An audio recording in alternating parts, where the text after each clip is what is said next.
Welcome back to the sweatshop, boys and girls. Today we're going to be working on a 2002 Honda CRV. So boys and girls, as you can see, we've got a table full of parts. It looks as though Christmas has come early for the CRV. We are going to be changing out a bunch of parts on this thing, all of which should help contribute to this CRV feeling like a well-oiled brand new machine once again. In today's video, I'm going to show you how to replace the starter motor as well as the battery. But before I show you how to do all that, do me a big favor, boys and girls, and hit that subscribe button. Now you may be looking at this shot of the vehicle and thinking to yourself, God, this car is disgusting. Well, boys and girls, you want to know what's even more disgusting? Check this out.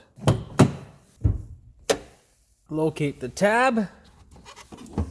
Yes, I know, it's disgusting, isn't it? I don't want to work on it either. I'm going to start off by power washing the engine bay and getting rid of most of the crap, sludge, and dust out of there, and make it a much nicer place to work in. Now, before I get this thing outside, boys and girls, to power wash it, I'm going to show you what the issue is specifically with the starter motor. The battery itself isn't in terrible condition. It actually is still a good battery, but because the starter motor is drawing so much energy from the battery, it's killed it a few times. Because this customer is going to take this vehicle across Canada, we're going to make sure that it is in good working order for him and just replace the battery. Now let me boost this thing. Now of course, if your battery's dead like mine, go ahead and get a boost pack. This one here is the one that I recently got from my brother-in-law as a gift, and I'll tell you, this thing has been amazing. I have not charged it once, and I have used this thing to start the CRV probably like 30 times. I've also used it to start my diesel truck, that thing is horrible to start when it is dead, and this thing did it. So I was thoroughly impressed. You'll be seeing a link for this in my video, and I'll be doing a video on this thing. Amazing product. Anyhow, let's go ahead and hook it up.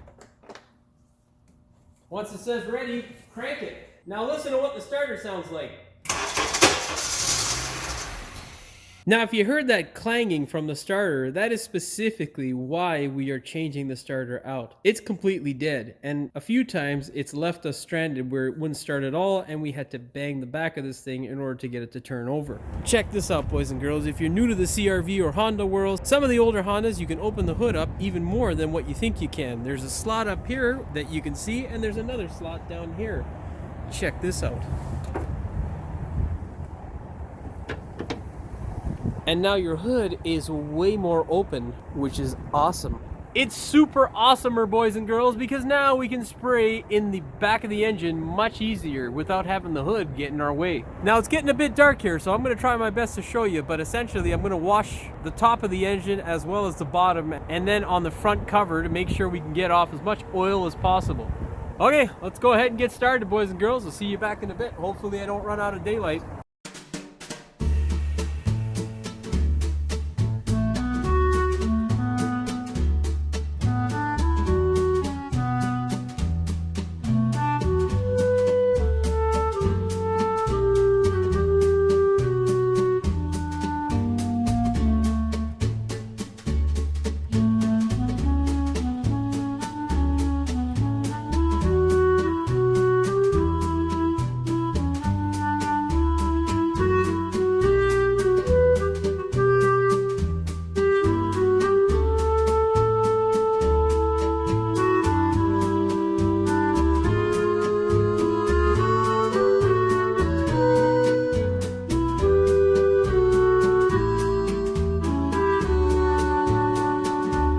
Okay, now I'm going to pull this piece of plastic off and see if I can blast a lot of crap out of the radiator. Here's a word of advice, boys and girls. If you are power washing anything, make sure you're doing it on a day where it's not minus 100 degrees Celsius. That's like really cold Fahrenheit. Here's another tip. Get a little cup like this to put all your clips in. Use a clip remover like this. Of course, we're going to need a 10mm for the battery tray.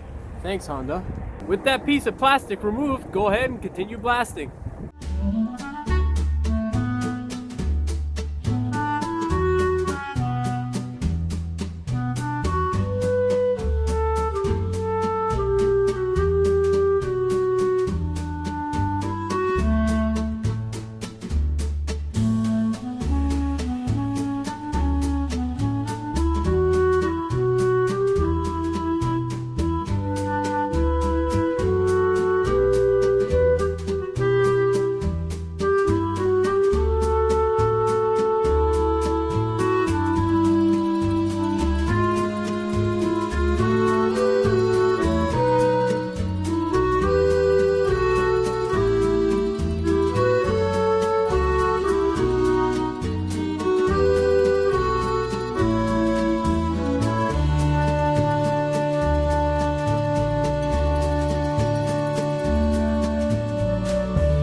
Okay, boys and girls, we're gonna continue blasting this thing, and once we're done, we're gonna go ahead, use our blowgun and dry off most of the water. Then we'll boost it, start it back up, bring it back inside, and start changing those parts out. Well, boys and girls, I'm pretty happy with that result. I've got to wash a few more pieces, but it's super cold outside, and I'm gonna do that on another day, hopefully when it's not as cold. Unfortunately, here in Canada, winter's upon us, so it's probably going to be very cold until March or April.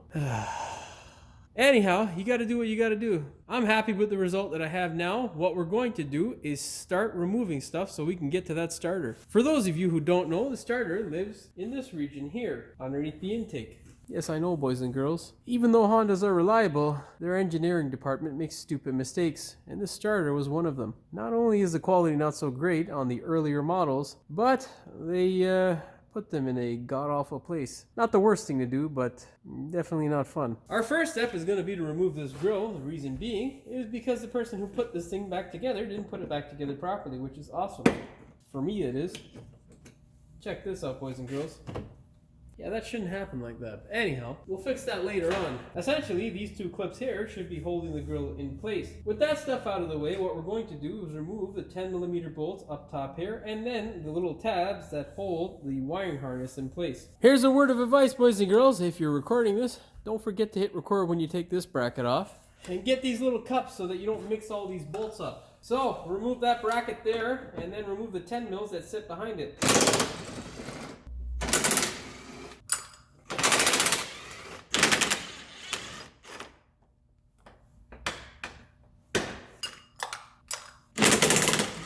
Now go ahead and remove these two 10mm bolts up top here.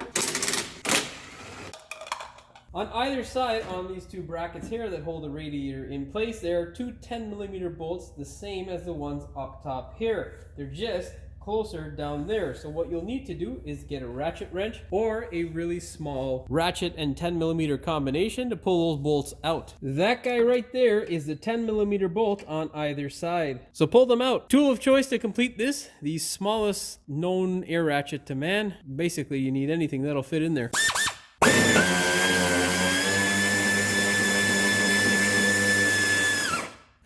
If it drops down below into the abyss of the engine bay, don't worry, we're going to be pulling the cover that captures all these bolts. And now over here where the hood prop is, there are two bolts that are attached to this upper rad support, so we're just going to unbolt them as well with the same tool.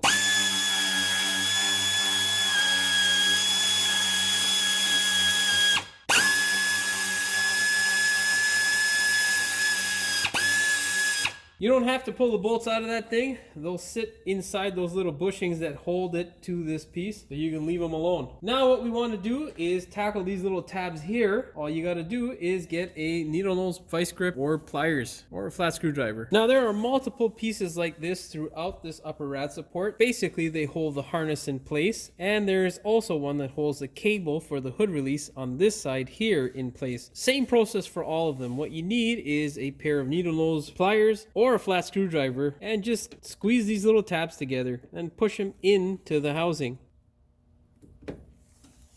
That way you know your harness is disconnected and you can safely remove this without ripping your wires out. Now just do all the other ones that you see on your particular vehicle. Now there is a clip here that holds the harness in, this guy here. You will have no choice but to use a small screwdriver to wiggle the clip out. And on this side here, you can get it with your needle nose. Pretty much the only one you'll need a flat screwdriver for is this guy here. Now on this side, on the back side of the rad support, you have 3 bolts that hold in your hood catch. There are 2 on this side and 1 on this side. Go ahead and fire them off. Now, you'll see that there is an outline there of where the bolts were. Do not rub those off. If you, for whatever reason, are going to, make sure you put a mark so that you don't have a problem when shutting the hood. Now, with everything that we can see up top on the radiator support, go ahead and send the car up. That way we can access the bottom bolt that holds the thing into the vehicle. Now, from what I can remember, there is one single bolt that holds this contraption to the bottom of the vehicle. It is this guy right there. Now, once we remove that, the radiator support from memory should be loose. If it's not, then I'll go fishing around for some more fasteners that may be holding this thing. Of course, there will be some clips that hold a wiring harness affixed to this thing in the center for the radiator fan and whatnot. So when you get the bolt loose and you're able to pull up on the radiator support, you'll be able to access it in a much easier fashion than instead of trying to stick your hands down inside the engine bay. So once you get that bolt out, you should be able to access the clips on the wiring harness much more easily instead of sticking your hands down inside the engine bay, which is never fun. Now, if you're just doing the starter, you don't necessarily have to remove this tray here or this guard, but I'm going to be removing it specifically because I'm going to be doing other things, and I also have to power wash the oil residue off the front of the engine at the bottom here. So that's our next step. If you do want to have easy access to that bolt, removing this shield will help you. Now, there are a bunch of clips just like this on either side of the shield, and this shield also goes up into the wheel well area. So what we're going to do now is show you exactly how to remove these clips with a clip remover. If you don't have one of these tools, boys and girls, it'll make your life so much easier if you work on cars with these stupid types of clips. Not only does it work on these types of clips, it works on all sorts. Usually when you're doing these sort of clips with a flat screwdriver, the ends of them usually break off, which sucks. And they're about $6 or $7 a piece from Honda from the last time I bought, which will really hurt the pocketbook when you see how many there are on this thing. Now go ahead around this shield and just pull off all the clips that you can find on the bottom front section here. Well, boys and girls, there are 10 of them on the underside, just in the front, and that doesn't include either side of the wheel well. There's an additional 2 clips there as well. So it'll definitely be worth your while to get that clip remover if you do these sort of jobs often. Now, there are 10mm bolts on either side, just in front of these little holes here. It's just the same on the other side, so go ahead and fire these guys off. Now, on the side here are the other 2, but it's a bit hard to get the clip remover that I had before. So we're going to use this specialty one, which is exactly the same, but twisted on a 90-degree angle. Wiggle it into place, and then just squeeze down slowly. Isn't that wonderful, boys and girls? I will take a look to see if I can find a link to these tools online somewhere, and I will post it down in the description below so that you guys can have the same tools. Success, boys and girls. Now you can see exactly where I have to power wash still. It's exactly the same on the other side, so go ahead and remove the 2 clips. Now verify that all the clips are out of the way by trying to remove this thing.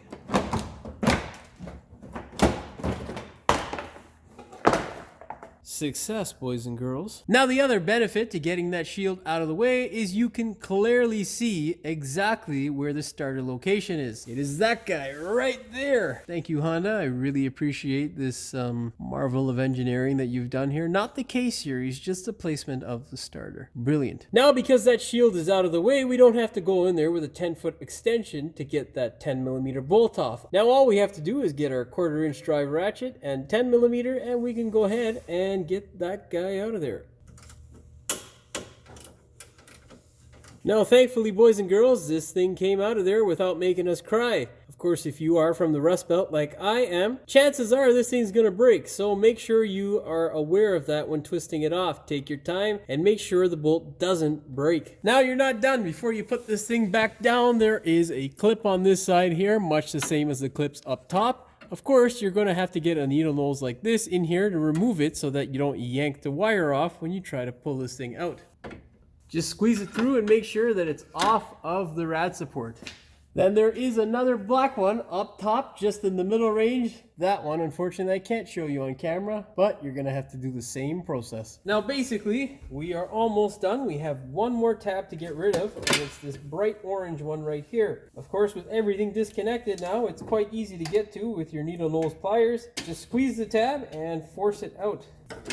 With that out of the way now, you can go ahead and set your upper rad support aside. If you want, you can disconnect the hood release and then just remove the whole thing completely, but there's no need for us here. We're just gonna set it up and out of the way like so. And now, you'll look at the intake, and of course you'll want to cry yourself to sleep. With all that fun stuff out of the way, our next step here is to remove the upper portion of the intake plenum. Basically, there are two sections to the intake. You have the plastic and aluminum piece. The aluminum piece is the runner section, and this here is the plenum section. So you can do this in various ways. There's no right or wrong. Essentially, what you need to do is just get this guy out of the way so you can access the top bolt on the starter. Now, before we start removing all that stuff and trying to get to the actual intake or starter wire, what we're going to do now is go ahead and take our battery out. Now, I've gone ahead and released the cable from the hood release just so that it's not in the way while I'm showing you what to do with the battery. It's quite simple, quite straightforward. All you got to do is take your 10mm, release your positive terminal, loosen up the negative terminal as well, pull the negative terminal off, then do your positive terminal, and yank up on this little clip here. Now, we don't usually need to touch this side. It's only needed just to do this side, which I've already taken off. So go ahead and pull off this 10mm here. Now, with your bolt out of the way, your battery tie down is now loose, and you can go ahead and unhook it from the bottom piece of the tray that holds the battery to the car. With it unhooked, pull these guys out of the way, and you can simply pull this cover off, and your battery is now accessible. That, my friends, is how you remove a battery from a Honda CRV 2002. Now, the first process of getting rid of the intake is essentially this section here. What we're going to do is take off this clamp and this clamp here, which hold your duct in place. 10mm is required to loosen these two clamps up.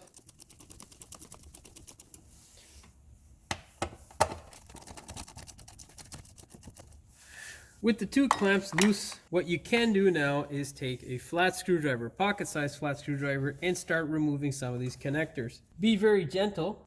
Keep in mind these things have been on there for quite a while, and they will want to break just because.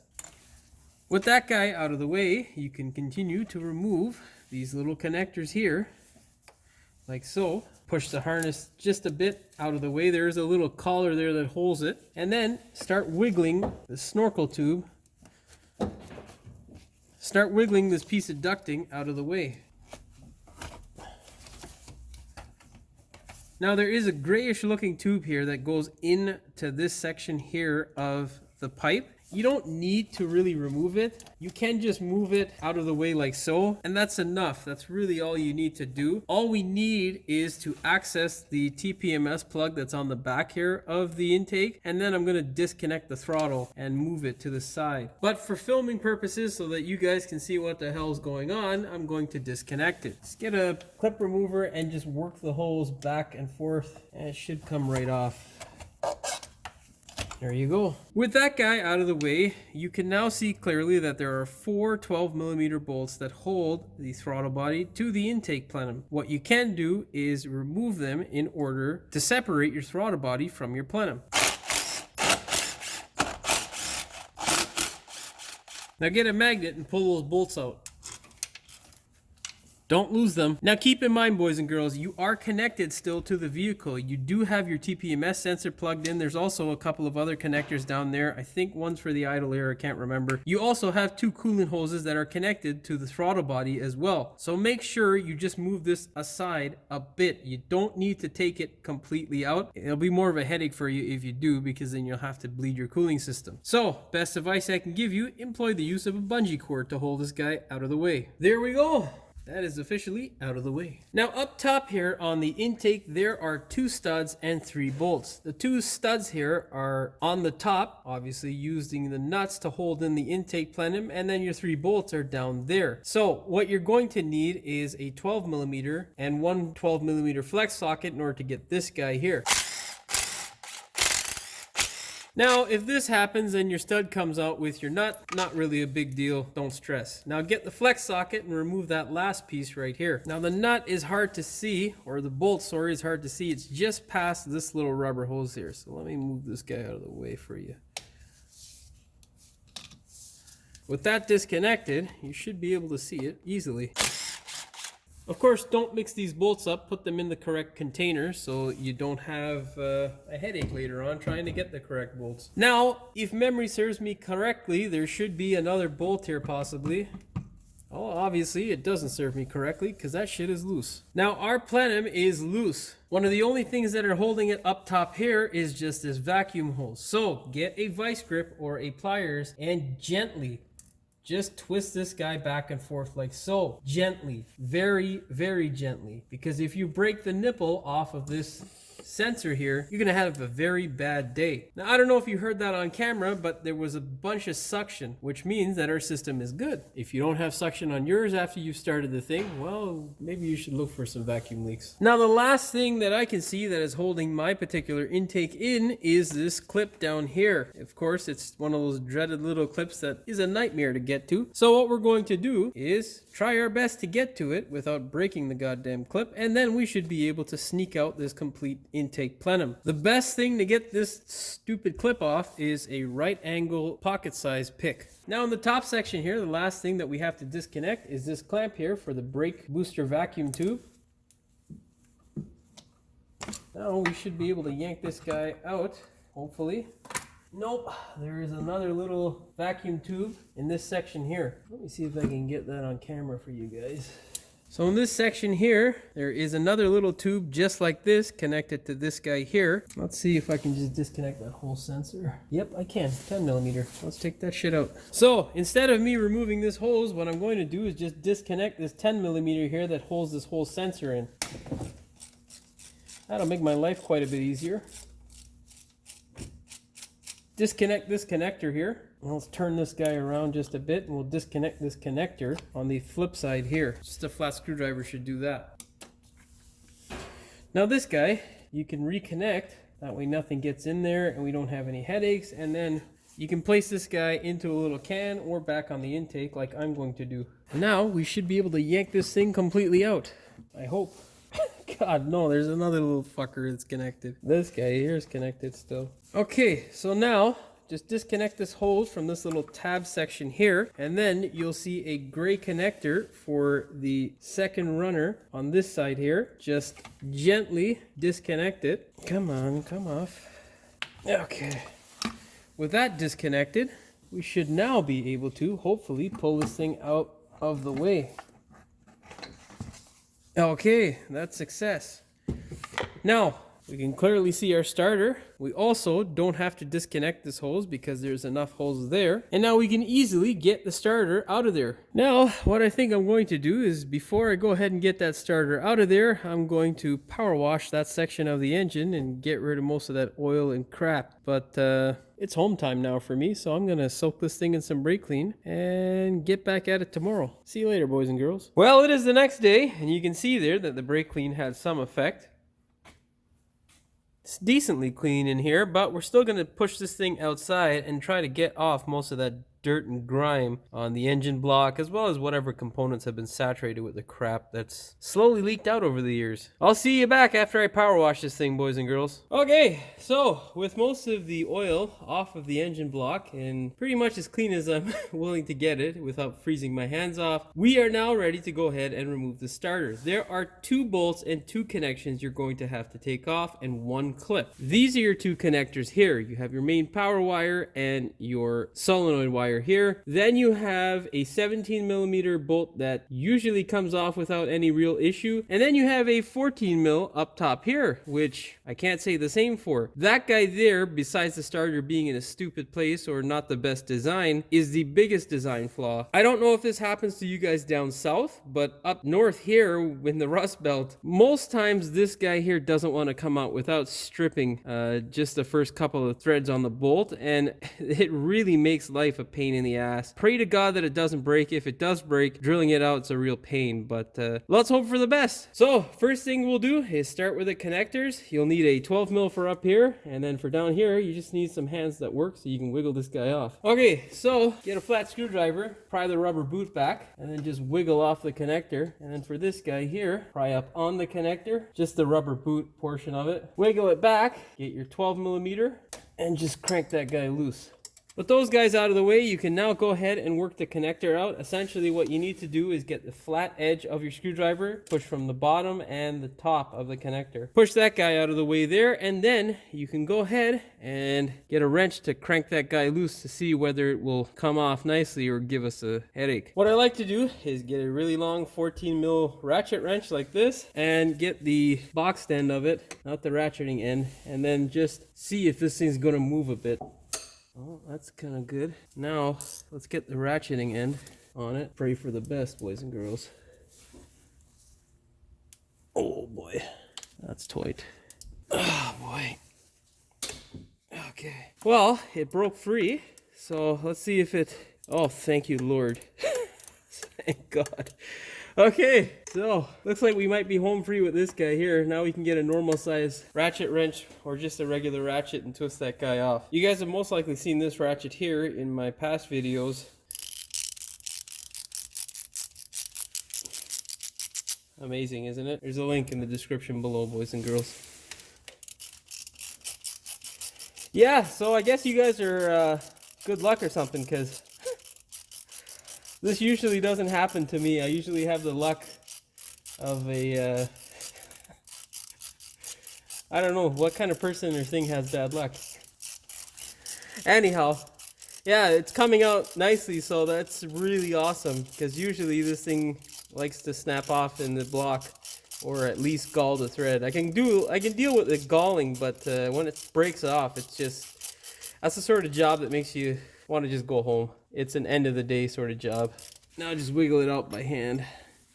And now with the 17 mil, you don't have to be too concerned. You can get a gun and just smash that guy off. Get a 17 mil flex socket on a 1/2 inch Ugga Dugga gun and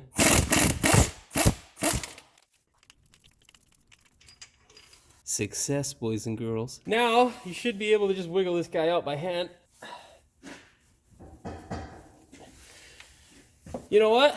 Get a hammer, because that thing has caused you grief, and smash the shit out of it, unless you have to give it back for a core. I usually suggest getting a brand new starter though. Yeah! That's showing it. And there you go, boys and girls. That is how you remove a Honda starter on a 2002 Honda CRV or most K series. Not the worst thing in the world. I'm talking to you, V8 North Star. You guys suck.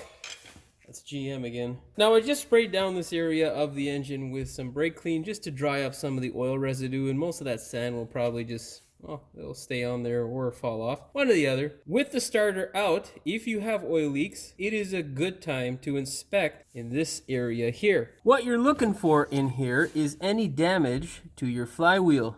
It looks a little chewed up, but nothing that's terrible. The second thing to look for in this area is any oil residue on this area or this side of the flex plate. What that'll indicate is that you have a rear main seal that is leaking, or an oil pan that is really pissing out all kinds of oil. Most times when you have any sort of oil on the back of the flex plate, it indicates that you have a leak from your rear main seal. Okay, so our next step here is basically to shove the starter back in the hole. As you can see, I've put a little bit of grease just around the lip of the starter so that next time, if I have to do this, I don't have to smash this thing off the vehicle. Just put a very little bit. You don't want to gob it on because you will have problems. Put the starter into the hole and then grab your 17 mil next and make sure you anti-seize both bolts with considerable amounts of anti-seize. Then thread it in by hand.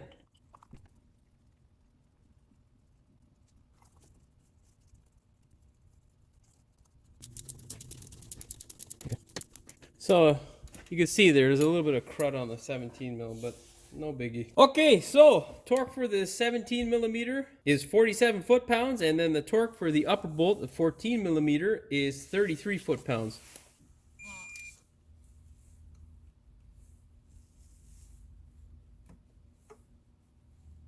Oh. So one of the benefits of having an old school click type is it is much shorter, so you can actually twist the ratchet. Now we can go ahead and run our cables back into place. Don't forget to clip in this clip and put your battery cable back. Now I did get a new nut with my starter, but I'm gonna stick with this guy here. It's got a nice washer and I just like it. I think they're nicer. Thread it on by hand and make sure your boot doesn't get caught anywhere. If you're wondering, the torque for this is 80 inch-pounds, but I can't fit a torque wrench in there and I'm content with just doing it by hand. Sneak your boot over and make sure you get it into place nicely. Wiggle it around until it sits nice. Then you can go ahead and connect your solenoid. And push the rubber over top, make sure it's nice and secure. And look at that, boys and girls, we have installed a starter. Now your next step is going to be to prep your intake runner, that is, to receive your intake plenum. You don't necessarily have to replace the gaskets because they are still in good shape, but do go ahead and make sure that you inspect them before you put them back into use. You don't want to make a boo-boo by not inspecting them and then having them leak on you and having to pull this stuff all over again. Again, not the hardest thing to do, but why give yourself more of a headache? Essentially what we're looking to do is clean off all the dirt around the intake here and the dirt up top here so that the intake sits nice and flat. Then we can go ahead and work that thing into place. Tool of choice to usually scrape all this crap off is a drill with a wire wheel. Just make sure that the wire wheel that you get isn't super aggressive because you can take away quite a bit of aluminum.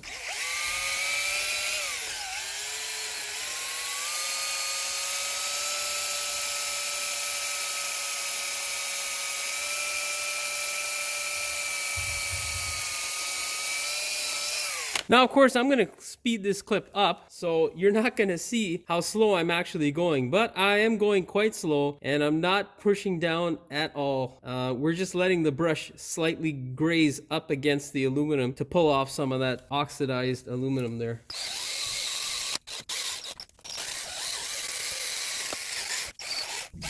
Anyhow, that's the result you're looking for. Now what you want to do is just blow out the holes. You want to stick your blower nozzle all the way in and blow it out so that way any of the crap that fell in there will fly right out.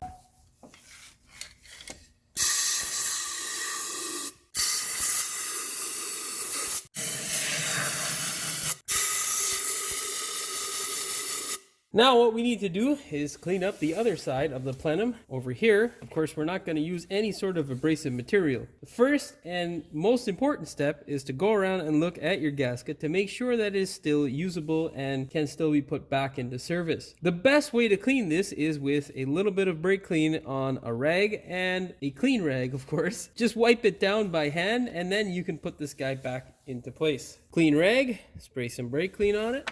And wipe her down, bud.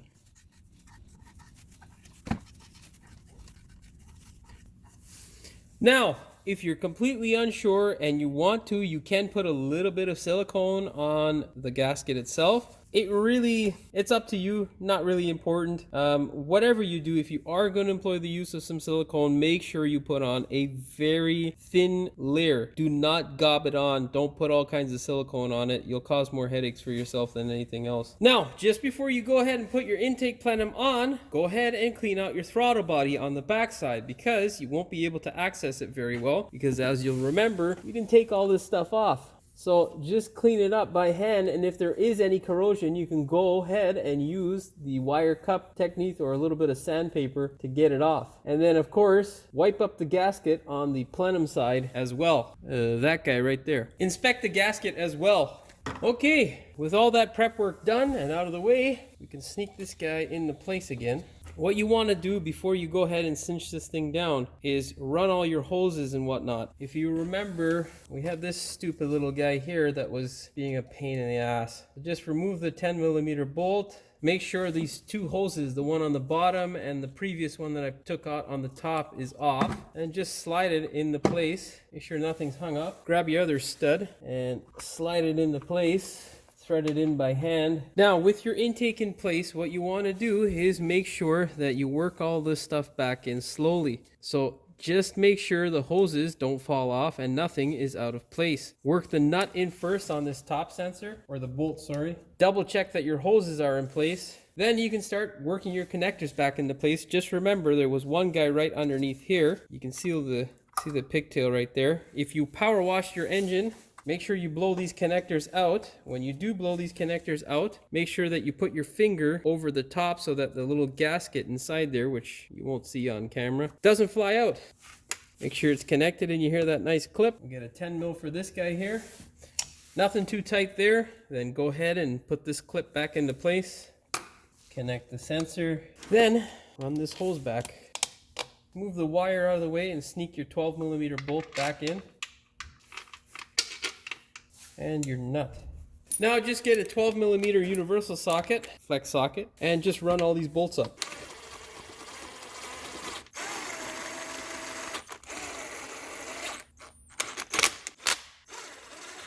And now you can torque all these bolts down to 16 foot-pounds or 22 Newton meters. Just remember that there is a bit of a sequence to this. I'm not sure what the exact sequence is for this, but what I like to do is start in the middle here, then work my way up to the top nut here, then the next nut, then across to this nut or bolt here, and finally this guy here. And now just repeat the process, double checking the torque. Okay, intake's back on. Down below, we have a very clean now green clip that wants to go back home. And we are now done with the intake. All that's left is for us to go ahead and put the throttle body back on. Now with the throttle body, it is key that you line up the throttle body and get it into place without damaging this gasket here or making a mess of things. Essentially what that means is you want to have a clear view of the gasket and the throttle body to make sure that they mate safely, because if you remember, there are a bunch of cuts and passages. Oftentimes what happens is basically when someone's trying to put it on, they may slip or move this and it can rupture or tear the gasket, causing a issue later on. And ain't nobody got time for that shit. So what you want to do is get a clear view. So stand in front and then take your bolts, line them up nice and slowly with a slight gap. And then you can use an impact driver like this just to run down the bolts. Do not apply any torque with the impact driver. That is a bad idea. Move any hoses like this guy. You guys thought I forgot. I didn't. I left it disconnected for a reason. Move it out of the way just so you can get a nice clear line of sight. Go ahead, disconnect this bungee cord, and then just hold the throttle body slightly away. Slide in your bolt, make sure that it lines up, thread it in. Don't cinch it down yet. Then get a second bolt and do the same. With your second bolt in place, now you know that the gasket is pretty much in place. So get your impact driver and just run it down. A flex socket would have really helped out here because these goddamn cables are stiff. I'm gonna leave this. Yeah, so get a flex socket because that'll make your life easier. And line it up again and then just thread it in. Now, again, do not cinch it down. We're just running it up. Yeah, at least I got the one in by hand. That makes me feel like I accomplished something. Now, put in the other two bolts. Obviously, it's usually easiest to get in the top two bolts. That's why I did them. Line the bolts up, take your socket, and then just make sure they thread in by hand easily. That's 1 and 2. And now we can go ahead and use our impact driver. Okay, I'm gonna get an extension. Should have got a 6-inch extension. This socket is too bulky for that bottom bolt, so we're gonna get a small socket. Just a regular 1/4 inch 12 mil.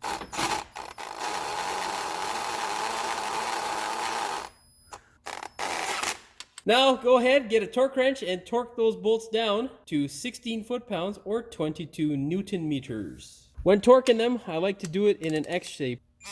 It just distributes the torque evenly. And then, of course, double check in a circular pattern. Doesn't matter if you go counterclockwise or clockwise, just double check. And now, all we have to do is put our connectors back home.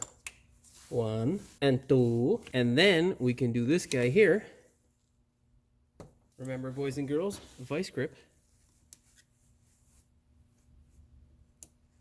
Now this one here is in an awkward position, so what we're going to do is put a little bit of WD-40 inside there or on the other side so that when we slide in the snorkel, it doesn't give us an aneurysm. And that's pretty much all she wrote here for this section. Now you can go ahead and put your snorkel back on. As you can see, I have rubbed some WD-40 in this crevice here as well as this side here. We've also put a little bit on the top of this metal pipe. And now we can go ahead and slide it in without giving ourselves an aneurysm. Now before you go ahead and cinch it into place, make sure that you to maneuver the clamp to where you want it, because if you don't, it'll be a pain in the ass when you try to later on. Oh, come on, just cooperate. There you go. With the one side on, tackle the other side. Now, if yours is extremely hard to get for whatever reason, you can always go ahead and remove the upper part of the box. The air box, that is, of course. Looks like I should have removed the air box. Mother sucker. I'm gonna work this thing into place. There we go. Now, just tighten down your clamps. Torque spec for this, don't break it. Very simple. Now, slide your hose in first, and then your connector.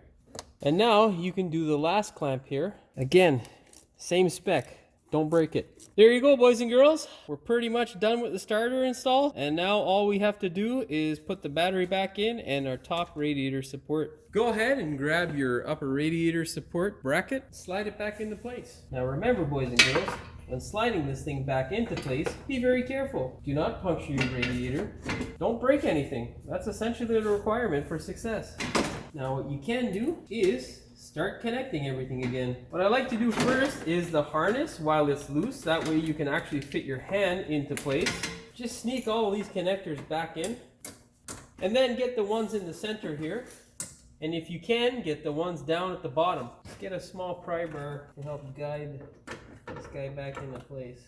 And then we can get the last one down below. Now, get all those bolts and brackets that you previously took off, and you can put them back into place. Now, boys and girls, all these little bolts here are required to be torqued to 8.7 foot-pounds. 9 foot-pounds should do it. Just be wary when you're torquing them that you don't break them. 8 foot-pounds is good enough as well. Put the black ones in first, then go ahead and run them up with your impact driver. Make sure you try your best to line up the paint. That way, you know that you are lining it up with the place that it originally came out from. Doesn't have to be exact. Remember, boys and girls, if it's close, it should be fine. Now go ahead and torque them. Now sneak these brackets back into place. You can anti-seize these bolts as well. Now these ones on the sides are going to be really challenging to get back into place. So I suggest taking your time with them. Yeah, try your best not to drop them. There's going to be a torrent of F-bombs while I try to get these two little things back into place. So I'm going to stop recording now. What I suggest is sneak those two little guys back in by hand, and then get the smallest quarter drive socket that you have and 1/4 inch ear ratchet, and then just fire them home. The torque for those two guys is make sure you don't break them.